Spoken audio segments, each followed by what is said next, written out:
আসসালামু আলাইকুম ভিউয়ার্স। আজ আমি আপনাদের সামনে আলোচনা করব ফ্র্যাকশন নিয়ে। ফ্র্যাকশনটা মানে 100% আমি বুঝিয়ে দেব। মানে বাস্তবের ক্ষেত্রে, বাস্তব উদাহরণের ক্ষেত্রে যে সেটা কি হয়। তো আমরা ফ্র্যাকশনের সংজ্ঞা বা ডেফিনিশন দেখে নেব। ডেফিনিশন হচ্ছে a fraction represents a part of a whole.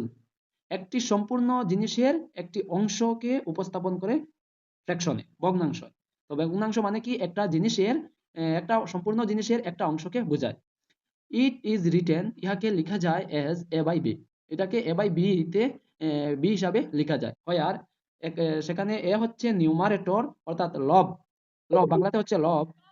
B হচ্ছে ডিনোমিনেটর অর্থাৎ হর, আমরা বাংলায় যে বলি হর, আর সেটা হচ্ছে লব। তো হর বা নিউমারেটর মানে কি, সরি লব বা নিউমারেটর মানে কি, যে how many parts are taken. তুমি একটা জিনিসের কতটি অংশ নেবে। আর বি হচ্ছে ডিনোমিনেটর অর্থাৎ টোটাল ইকুয়াল পার্টস। এখন দেখো আমরা তার বাংলা ডেফিনেশন দেখে নিই। ভগ্নাংশ হলো কোনো পূর্ণ বস্তুর একটি অংশের প্রকাশ। ভগ্নাংশ কি, যে কোনো একটা বস্তুর, কোনো একটা জিনিসের একটি সম্পূর্ণ একটা জিনিসের, যেমন একটি আপেল, একটি আলু, একটি পেয়ারা, মানে একটি সম্পূর্ণ একটি জিনিস বোঝায়, একটি জিনিসের অংশকে বোঝায়। ভগ্নাংশ হলো কোনো পূর্ণ বস্তুর একটি অংশের প্রকাশ। এটি এ বাই বি আকারে লেখা হয়, যেখানে এ হচ্ছে লব, কতটি অংশ নেওয়া হয়েছে, বি হচ্ছে হর, মোট সমান অংশের সংখ্যা, আর লব হচ্ছে কতটি অংশ নেওয়া হয়েছে। ও 4/5, মানে তোমাকে একটি আপেলের 4/5 অংশ তোমাকে দেব। আমি বলছি যে তোমাকে অংশ দেব, একটি আপেলের 4/5 অংশ, অর্থাৎ আপেলটিকে 5 টুকরো করে 4 টুকরো তোমাকে দিয়ে দেবো। থাকবে কত কত টুকরো, 1/5। তার মানে ওই আপেলে থাকবে কত টুকরো, যে 1/5 টুকরো থাকবে। তোমাকে যদি 4/5 টুকরো দিয়ে দিই, তাহলে থাকবে কত টুকরো, 1/5। তাহলে বুঝে নিলে যে ফ্র্যাকশন বা ভগ্নাংশ কি। আচ্ছা, এখন আমরা এরপরে এক্সাম্পল দেখে নাও। এক্সাম্পল উদাহরণ হচ্ছে 1/2 অর্ধেক, মানে একটা জিনিসের অর্ধেক। যতটি তোমরা যেখানেই ভগ্নাংশ দেখো সেটা কি, একটা জিনিসের অংশ। ভগ্নাংশ মানে কি, একটা জিনিসের অংশ। অর্থাৎ এখানে দেখা যাচ্ছে 1/2, 1/2, 1/2 মানে কি, একটা জিনিসের অংশ। তো একটা জিনিসের কতটুক অংশ, অংশ কতটুক, তো সেটা ভগ্নাংশে বলে দে যে কতটুক, মানে অর্ধেক না 4/1 না 3/1, সেটা ভগ্নাংশে বলে দে। তো হরে বা ডিনোমিনেটরে যেটি থাকবে সেটি বলবে যে ওই সম্পূর্ণ জিনিসকে কতটি অংশে ভাগ করা হয়েছে। তো ধরে নিলাম আমি একটি আপেল, ওটাকে এখানে 2, যেহেতু ডিনোমিনেটর বা হর 2, তাই এটাকে 2 ভাগে ভাগ করতে হবে। তো ধরে নিলাম আমি সেটাকে সমান ভাগে 2 ভাগে ভাগ করে নিয়েছি। তো এখান থেকে আমি নিয়েছি, নেওয়াটা টেক, নিয়েছি 1, ভাগ করেছি 2, কিন্তু নিয়েছি 1। তো আমরা 1 নিয়েছি, একটা আপেলকে 2টি ভাগ করে 1 ভাগ নিয়েছি। তো যে রয়েছে কতটুক, একটা আপেলের কত অংশ রয়েছে, তো সেটা যদি বলো তাহলে বলবে যে একটা আপেলের 2 টুকরোর 1/2 থেকেছে, অর্থাৎ তাকে ম্যাথমেটিক্যালি প্রকাশ করবে 1/2। মানে 1/2 তুমি নিয়েছো, তাহলে তোমার কাছে থাকছে কত টুকরো, কত অংশ। তো সেখানে দেখতে পাচ্ছ যে একটা আপেলকে তুমি 2টি অংশে ভাগ করেছো, এক অংশ তুমি নিয়ে গেছো, তো রয়েছে আরো 1 অংশ। তো সেটাকে ম্যাথমেটিক্যালি প্রকাশ করবে 1/2, অর্থাৎ একটি আপেলের 2 ভাগের 1 ভাগ রয়ে গেছে, আর বাকি 1 ভাগ নিয়ে গেছে। 1/2 মানে একটা জিনিসের অর্ধেক। তো উদাহরণ একটা নেই, যে ধরে নাও একটি আপেল আছে, তাকে কি করতে হবে, 2টি সমান অংশে ভাগ করতে হবে। তো আমি 2টি সমান অংশে ভাগ করেছি, তার মানে ডিনোমিনেটর বা হরে যেটা থাকবে সেটা ওই সম্পূর্ণ জিনিসকে কি করতে হবে, অংশে ভাগ করে নিতে হবে। তো 2 আছে তাই 2 অংশে ভাগ করে নিয়েছি। আর আমি নিব কত, আমাকে দেওয়া হবে কত, 1। তো আমি একটা জিনিসের 2 ভাগের 1 ভাগ নিয়ে নেব। তো তাহলে তুমি বলছো, হয়তো মনে আসছে যে তাহলে তো আমাকে 1 ভাগ বললেই হয়, যে আমাকে 1 ভাগ দিবে। এখানে 1/2 বা 2 ভাগের 1 ভাগ এটা বলা হচ্ছে কেন? কারণ এখানে যদি 1 ভাগ তোমাকে 3 ভাগের দেওয়া হতো, তাহলে তোমার অংশটা একটু ছোট হতো। তো তুমি কত পাবে, তো একটি জিনিসের কত অংশ তুমি নিবে। এখানে দেখো 1/3 মানে 3 অংশের 1 অংশ তুমি নিয়ে নেবে, মানে একটা জিনিসকে 3 ভাগ করে 1 ভাগ তুমি নিবে। তো এটা আমরা 1/3 এর ক্ষেত্রে দেখেছি, আর এখানে এখানে দেখেছি 1/2 এর ক্ষেত্রে। তো 1/2 এর ক্ষেত্রে দেখি যে আমরা কি করছি, ওই জিনিসের অর্ধেক নিয়ে গেছি। তো অর্ধেক নিয়ে গেলে আমাদের এখানে থাকে কতটুকু, যে একটা জিনিসের অর্ধেক থাকে। এটা ম্যাথমেটিক্যালি প্রকাশ করব কিভাবে? একটা জিনিসের অর্ধেক থাকে যে 1/2, মানে একটা জিনিসকে দুইটি ভাগ করে 1 ভাগ থেকে গেছে। একটা জিনিসকে কি করেছি যে 2 ভাগ করে 1 ভাগ নিয়ে গেছি।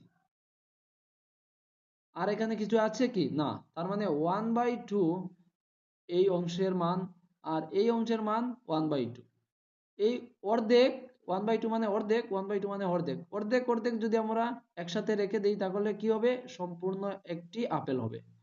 অর্থাৎ হাফ হাফ মিলে কি হবে? এক হবে, এক।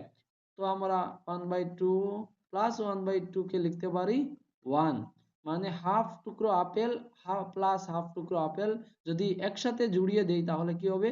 একটি আপেল হবে। যোগ হচ্ছে এলসিএম নিবে, তো এলসিএম হচ্ছে 2, তো 1 + 1 2, তো 2 2 ডিভাইড করলে 1।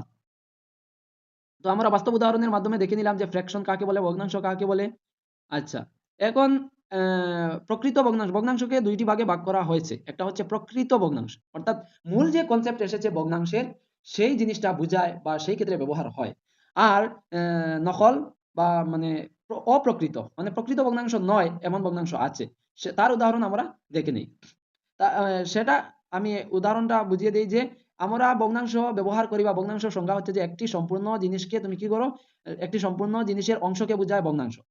কিন্তু যদি আমি লিখি যে 4/2, সে এই ভগ্নাংশ কিন্তু একটি জিনিসের একটি অংশ বোঝায় না। কেন? কারণ তুমি তাকে ডিভাইড করে দেখো যে 2 2 যা 4, তো আনসার কত? 2। তাহলে একটা জিনিসের 2 এটা তো হয় না, মানে এটা মিনিংলেস কথাটি, মানে সে সম্পূর্ণ 2, তাহলে একটা জিনিসের 2 সেটা তো মিনিংলেস কথা। তার মানে এই যে ভগ্নাংশটি সেটি কি? সেটাই হচ্ছে অপ্রকৃত ভগ্নাংশ। অর্থাৎ মূল যে কনসেপ্ট ছিল ভগ্নাংশ বা প্রথমে যে শুরু করা হয়েছিল ভগ্নাংশ যে কনসেপ্ট, সেটা ছিল একটা জিনিসের, একটা সম্পূর্ণ জিনিসের একটা অংশ, যেমন 1/2, যেমন 4/5। তার মানে সবসময় কি দেখা যাচ্ছে যে হরটা বড় থাকছে, কিন্তু লব থেকে হরটি যদি ছোট হয়ে যায় তাহলে সেটা অপ্রকৃত ভগ্নাংশ হয়ে যাবে, মানে আমাদের মূল যে কনসেপ্ট ভগ্নাংশের সেটা থাকবে না। তাহলে আমরা যে প্রকৃত ভগ্নাংশ কাকে বলে, মানে আমরা বলি না যে সে প্রকৃতপক্ষে মানুষ, মানে তার কাছে প্রকৃত রূপে প্রকৃত কি আছে, ক্যারেক্টার আছে, তখন তাকে বলবো প্রকৃত মানুষ। আর যখন সে মানুষ তবে সে কি করছে, গরুর মতো ক্যারেক্টার দেখাচ্ছে, তখন তাকে বলবো প্রকৃত মানুষ বলবো না। ঠিক তেমনি আমাদের ভগ্নাংশের ক্ষেত্রেও দেখি যে একটা জিনিসকে আমরা কি করতে পারি, দুটি উপায়ে দেখাতে পারি। যে একটা হচ্ছে প্রকৃত ভগ্নাংশ আর একটা হচ্ছে অপ্রকৃত ভগ্নাংশ। যে আমাদের মূল ভগ্নাংশ হচ্ছে যে একটা জিনিসের অংশ বোঝানো। তো হ্যাঁ ঠিক আছে, 1/2 হচ্ছে একটা জিনিসের অংশ বোঝায়। কিন্তু যদি আমি 4/2 বা 4/1 এমন ভগ্নাংশের কথা চিন্তা করি তাহলে দেখতে পাই যে আমরা কাটাকুটি করলে দেখতে পারি বা সমাধান করলে দেখতে পারি যে তার আনসার 4 আর তার আনসার কি, যে 2 টু দা 4, তো 2। তাহলে একটা জিনিসের 4/2 অংশ মানে মিনিংলেস কথাটি, কারণ কি সে তো নিজেই 2, তাহলে একটা জিনিসের 2 সেটা তো হতে পারে না। আবার একটা জিনিসের 4 সেটা তো হতে পারে না। মানে যে কোনো ভগ্নাংশ তা হোক, তুমি মনে রাখবে যে যে কোনো ভগ্নাংশ হচ্ছে একটি জিনিসের এই অংশ। এই একটি জিনিসকে তোমাকে কেউ দিবে না, কেউ বলবেও না। যে কোনো ভগ্নাংশ তুমি দেখো, মনে নিতে হবে একটা জিনিসের একটা অংশ এখানে বোঝাচ্ছে। 4/5, তারপরে 8/3, এমন সব উদাহরণ। তো 8/3 হচ্ছে কিন্তু অপ্রকৃত। কারণ কি? কারণ হচ্ছে আমাদের লবটা হর থেকে বড় হয়ে গেছে। কারণ 3 2 যা 6, 3 2 যা 6, তো সে তো 2 6 3 2 যা 6, 6 পয়েন্ট সামথিং। তো আর আমি পয়েন্টের দিকে যাচ্ছি না, এখানেই আমাদের বোঝা কমপ্লিট হয়ে যাচ্ছে যে 3 2 যা 6, তো আমরা তো নিজেই 2 পেয়ে গেছি। তাহলে একটা জিনিসের 2 সেটা তো হয় না, সে নিজেই 2 হয়ে গেছে। তো তাহলে আমরা প্রকৃত ভগ্নাংশ এবং অপ্রকৃত ভগ্নাংশ বুঝে নিয়েছি। কিন্তু একটা জিনিস আমাদের জানা দরকার খুবই ইম্পর্টেন্ট ভাবে, যে কি হয় প্রকৃত ভগ্নাংশের ক্ষেত্রে ওই ভগ্নাংশের ক্যারেক্টারটা কি সেটা দেখে নিতে হয়। ক্যারেক্টারটা হচ্ছে যে তার লবটা কি থাকবে, 2 যেমন 3। তো লবটা কি থাকবে, হর থেকে যদি ছোট হয় তখন কি হবে, সেটা প্রকৃত ভগ্নাংশ হবে, প্রকৃত ভগ্নাংশ। যদি কি হয়, লব থেকে হর ছোট হয়ে যায় তাহলে সেটা হবে অপ্রকৃত। দেখাচ্ছে সে ক্যারেক্টারটা দেখাচ্ছে, মানে তাকে দেখতে লাগছে সে ভগ্নাংশ, কিন্তু তার ক্যারেক্টার যে তার মিনিং সেটা কিন্তু প্রকৃতপক্ষে ভগ্নাংশ নয়। কারণ কারণ হচ্ছে ভগ্নাংশ মানে একটা জিনিসের একটা অংশ, কিন্তু এখানে অংশ দেখাচ্ছে না, বরং সে তার সমাধান করলে দেখা যায় সে নিজে তো একটা হোল নাম্বার। তাহলে বোঝা গেছে যে অপ্রকৃত ভগ্নাংশ কি, অপ্রকৃত প্রকৃত ভগ্নাংশ। তো আমরা বুঝে নিলাম যে প্রকৃত ভগ্নাংশ কি আর অপ্রকৃত ভগ্নাংশ কি। তো অপ্রকৃত ভগ্নাংশ এর ইংরেজি হবে ইমপ্রপার। IMPRO, improper fraction. আচ্ছা, ফ্র্যাকশন আমি লিখছি না, তোমাদের তো আর জানাই আছে। অপ্রকৃত এর ইংরেজি হচ্ছে ইমপ্রপার, আমার লেখার জায়গার অসুবিধার্থে। তো আমি প্রকৃত ভগ্নাংশকে ইংরেজি হচ্ছে প্রপার ফ্র্যাকশন, প্রপার ফ্র্যাকশনটা লিখে নিবে, FRACTION ফ্র্যাকশন।